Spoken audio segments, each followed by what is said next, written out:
Chaque jour que le bon Dieu fasse vos différents passages à vous et vos camarades sur le plateau de télévision, augmente le nombre de gens qui vont venir voter contre vous. Parce que nous allons voter contre vous.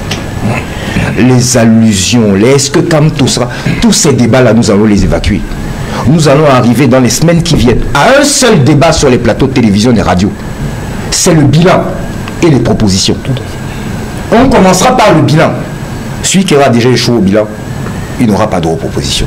Donc vous voyez, profitez, il vous reste encore quelques jours pour pouvoir parler de ce dont vous parlez là. Parce que bientôt, vous n'aurez même plus la parole. Nous parlons le 21 juillet 1990, répondant à une question d'un journaliste français, Yves Mourouzi de Radio Monte Carlo, Paul Biya affirmait « Je voudrais que l'histoire retienne de moi l'image de l'homme qui a apporté la démocratie et la prospérité ». Près de 35 ans après cette déclaration, Paul Biya est toujours au pouvoir et est face à un dilemme. Rester ou rentrer au village.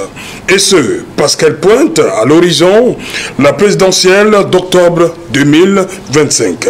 Une élection, sinon la plus importante de cet autre septennat, en raison de son caractère décisif. Permettre la continuité avec un 8e mandat de Paul Biya à la tête du Cameroun, ou alors une rupture de système avec l'arrivée d'une figure de l'opposition.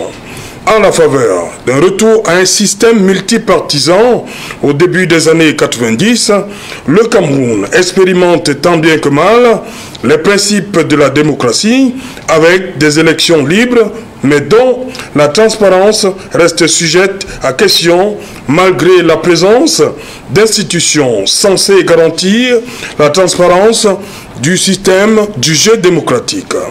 Le Conseil constitutionnel, une des institutions nouvelles créées par la loi numéro 96/06 du 18 janvier 1996 portant révision de la Constitution du 2 juin 1972, est mise en place le 7 juin 2018.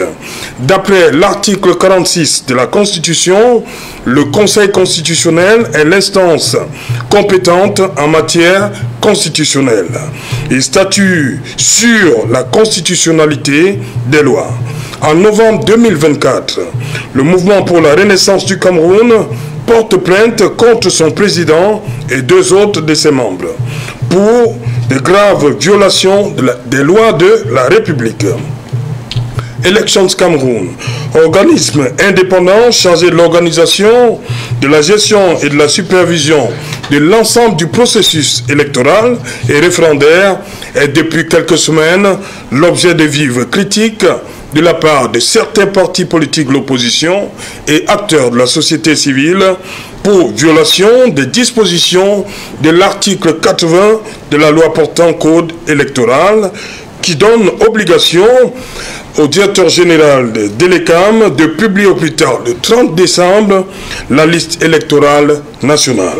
Dernier acteur et non des moindres qui permettent de douter de la véracité du vœu de président de la République en 1990, le ministère de l'administration territoriale.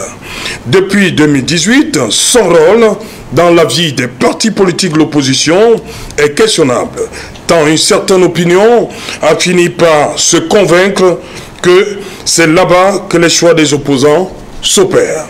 Transparence du jeu démocratique, pourquoi ça coince dans le camp du pouvoir? C'est le fait du jour. Madame, monsieur. Vous, Charles Dicam, bonsoir. Bonsoir. Yoram m'a déjà pris une partie de mes salutations, donc je ne les réitérerai pas. Je salue mes copanélistes. Je souhaite saluer également tous les militants du mouvement pour la renaissance du Cameroun et nos sympathisants.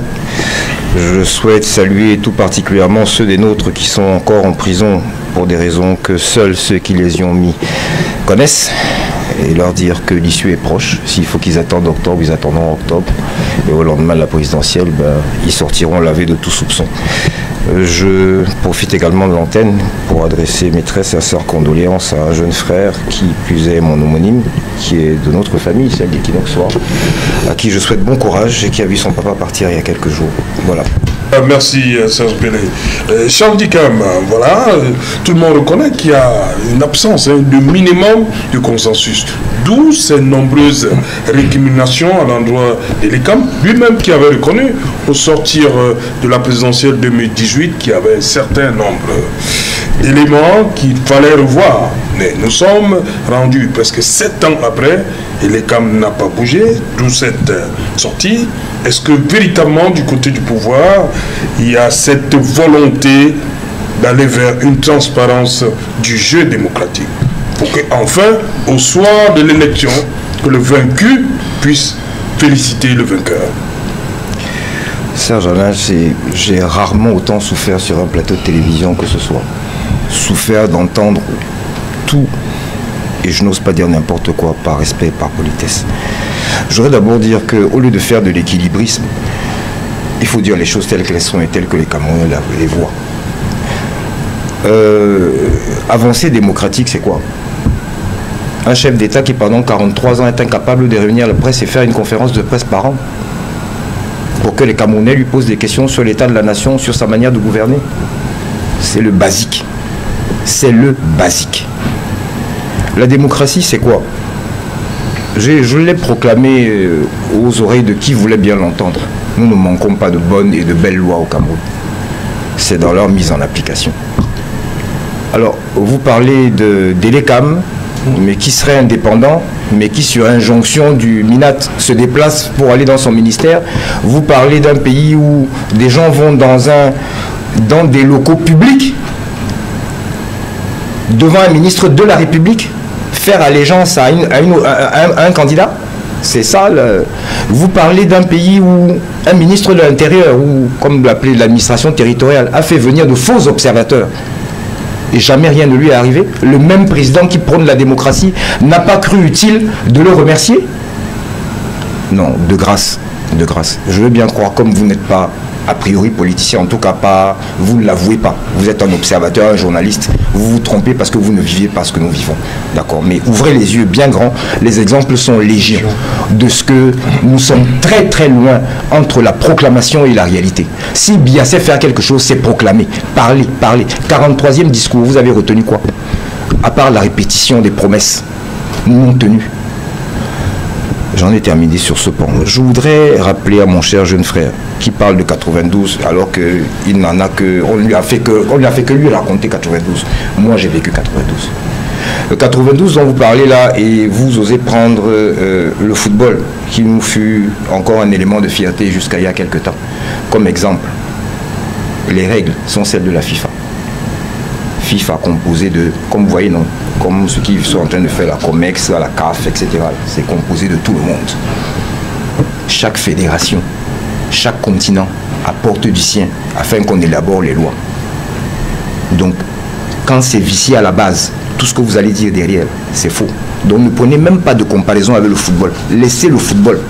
Nous parlons d'un pays où chaque fois qu'il y a une manifestation du RDPC, le gouverneur et les préfets sont là. Mais on ne les voit pas aux manifestations des partis d'opposition. C'est ce pays-là, c'est ce même pays que nous parlons. Vous parlez de quel pays? Vous parlez d'un pays... Vous les avez invités, ils ne sont pas venus. C'est sur invitation. Je crois que j'ai eu la politesse de vous écouter. Et croyez-moi, j'en ai souffert. De grâce, écoutez-moi, ne serait-ce que par respect. Nous parlons de quelque chose de beaucoup trop important. Je pense que vous ne mesurez même pas la période à laquelle nous sommes. Vous continuez de faire preuve de condescendance là où vous devriez avoir le profil bas. Chaque jour que le bon Dieu fasse vos différents passages à vous et vos camarades sur le plateau de télévision, augmente le nombre de gens qui vont venir voter contre vous. Parce que nous allons voter contre vous. Les allusions, les est-ce que quand tout sera, tous ces débats-là, nous allons les évacuer. Nous allons arriver dans les semaines qui viennent à un seul débat sur les plateaux de télévision et radio. C'est le bilan et les propositions. On commencera par le bilan. Celui qui aura déjà échoué au bilan, il n'aura pas de proposition. Donc vous voyez, profitez, il vous reste encore quelques jours pour pouvoir parler de ce dont vous parlez là. Parce que bientôt, vous n'aurez même plus la parole. Nous parlons d'un pays où tout à l'heure, quelqu'un me dit qu'il y a un tuyau qui a sauté, il y a un Camerounais qui en est mort. Et on s'étonne parce qu'un ministre se serait levé ou deux, ou un maire. Mais que devrait-il faire? Non. Mais pourquoi vous trouvez extraordinaire ce qui devrait être normal? Parce qu'on vous a formaté ainsi. Votre génération a été formatée ainsi. Votre génération a été formatée à accepter tout et n'importe quoi. Parce qu'on a fait de l'anormal la règle. Non, non. Pour avoir connu ce pays, autre que celui qu'il aimait, avec Biya toujours dedans. Il était déjà dedans. C'est ça, oui, le président Biya, le président du Rassemblement démocratique du peuple. Non, le président de la République. Le président de la République. Oui, vous parlez du président, je vous en prie. Comme on va aussi parler des élections, là, il est aussi président de l'autre côté, non? Non, vous parlez. Non, c'est lui qui a choisi. Non, quand vous parlez, vous mettez le président de la République. Bon, je mets le président tout court, comme ça peut faire un si vous voulez, mais c'est le président. D'accord, le président. Donc, j'étais en train de dire que nous sommes à une période charnière où j'ai entendu pendant des années, quasiment 7 ans, parler d'un petit parti politique, insignifiant. Mais ce n'est que de lui qu'on parle. Ce n'est que lui qui fait l'actualité. Que craint-on à mettre des règles du jeu consensuelles quand on se sent si fort? Que craint-on à mettre des règles du jeu consensuelles quand on se sent investi de tout? C'est ça mon problème. Je n'arrive pas à comprendre cette contradiction, cette ambivalence dans votre raisonnement. Oui, vous êtes un mastodonte. Vous avez aujourd'hui 9/10 des députés, 9/10 des sénateurs. Non, c'est là même c'est 100%. Vous craignez quoi? Asseyez-vous avec ces petits partis politiques. Non, c'est pas 100% le Sénat. Il y a des sénateurs nommés SDF par exemple. Oui, nommés par qui? Par le président là toujours. Conformément à la loi. Donc c'est la même chose. C'est la même chose. Puis celui qui t'a nommé, tu vas lui contester quoi? Celui qui t'apporte à manger tous les midis, tu vas lui contester quoi? Même tes parents, si tu habites encore chez eux à l'âge que tu as là, ils vont critiquer même la manière dont ta femme fait la cuisine. Jusqu'à ce que tu sois libre et que tu sois chez toi. Donc ça revient de pareil au même. Pourquoi donc aujourd'hui une machine qui se décrit comme elle se décrit elle-même, qui montre à qui veut le voir son opulence depuis 40 ans, refuse de s'asseoir avec ses concitoyens? Parce que ce soit le petit parti politique ou les autres, nous sommes Camerounais. Nous sommes Camerounais. Alors au lieu de faire travailler les laboratoires et tout ce qu'on lit sur Internet, c'est très simple. Monsieur le Président de la République, président du RDPC, il se lève un matin et il dit bon, ok, allez vous asseoir et voyez un peu qu'est-ce qui pourrait arranger tout le monde de telle manière.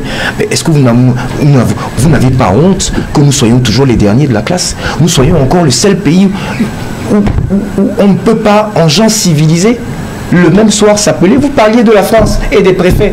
Mais à 20h, on a les résultats. Pendant que vous les tripatouillez pendant 2 semaines. Tant qu'à prendre l'exemple de la France, prenez-le jusqu'au bout. C'est une démocratie accomplie. Là-bas, le sens le sens de l'État, on ne vole plus. On n'arrive pas en politique pour se faire de l'argent.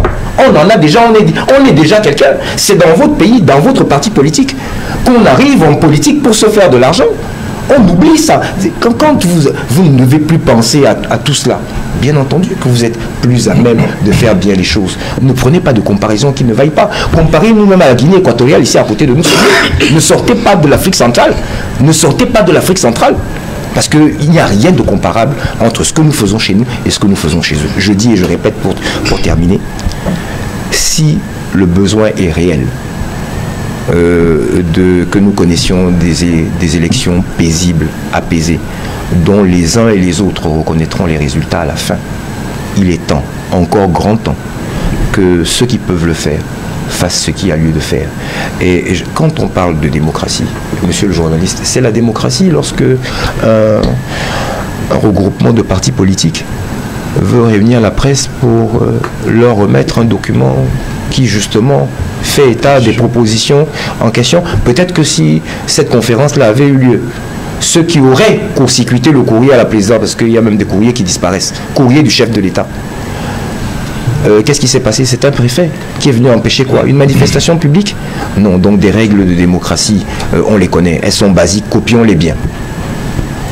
Voilà, d'abord Hiram, pour vous, qu'est-ce qui justifie cette volonté, on l'a reconnu, du pouvoir de ne pas accéder? Il parle de ce fameux courrier-là.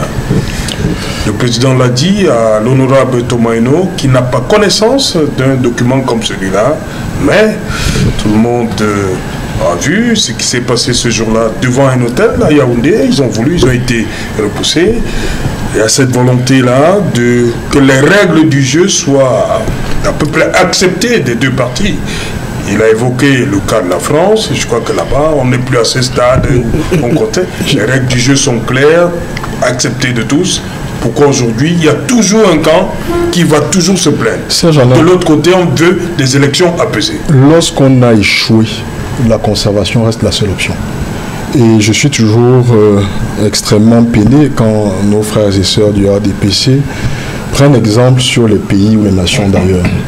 On va comparer le système électoral du Cameroun à celui de la France ou des États-Unis en nous expliquant qu'en réalité, il y a des insuffisances partout. Quand on a un éboulement de terrain au Cameroun, on nous dit écoutez, la terre elle s'éboule partout. Vous avez vu en Californie, il y a eu des milliers d'hectares de forêts qu'on a perdues. Pourquoi est-ce qu'on n'effectue pas la comparaison avec ces pays jusqu'au bout? Aux États-Unis, le système électoral participe de contre-pouvoirs clairement établis. Est-ce que nous nous comparons à un pays dans lequel on a accès aux soins de santé, dans lequel on a accès à l'éducation à un prix relativement bas, voire nul dans certains cas? On va parler de la France. Effectivement, au Cameroun, ce n'est plus le MINAT qui organise les élections. En France, c'est toujours le ministère de l'Intérieur. Est-ce qu'en France, le ministre de l'Intérieur va réunir les dirigeants du PS en disant que je vous reconnais à vous la légitimité et merci de soutenir le président de la République? Ce serait totalement impensable. Est-ce qu'en France, on va se retrouver avec des urnes qui se retrouvent dans les chefferies pour qu'on vienne le jour du vote effectuer son vote? Ce serait totalement impensable. Donc en réalité, la situation de conservation du pouvoir du RDPC est une situation de reconnaissance de son échec. Toutes les politiques publiques ont été un échec. Le libéralisme communautaire n'a pas connu les résultats qu'il avait annoncés en 1986. Et la seule chance qu'il reste à ceux qui nous dirigent, parce qu'ils savent ce qui arrivera si jamais ils perdent une élection, l'audit des comptes de la République qu'on fera, l'audit de l'utilisation de l'argent des Camerounais qu'on fera, la reddition des comptes, mènera un certain nombre d'entre eux en prison. Et c'est pour cette raison-là qu'ils se mettent dans une situation de conservation. Je ne veux pas vous couper, Ira. Ça fait partie de le libéralisme communautaire, c'est le seul programme qui ait jamais été... En 86. Oui, et jusqu'aujourd'hui, c'est avec le même programme qu'on continue de faire campagne. Donc vraiment, avec une photo aussi à l'occasion. Pour clôturer sur cette question-là, je l'ai dit lors de ma première prise de parole, le peuple camerounais n'a pas à attendre que les règles soient totalement transparentes.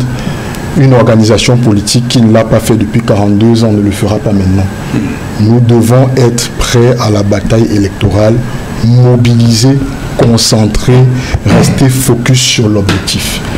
La première des dispositions à faire, c'est qu'avant le 31 mars de cette année, dans 2 mois, dans 6 semaines plus exactement, tous les Camerounais en âge de voter doivent être inscrits sur la liste électorale. C'est le premier point de contrôle. Ensuite, nous reviendrons vers eux avec des orientations claires de ce qu'il y aura à faire. Mais, comme je l'ai dit, nul régime dans l'histoire de l'humanité n'a triomphé de la volonté du peuple.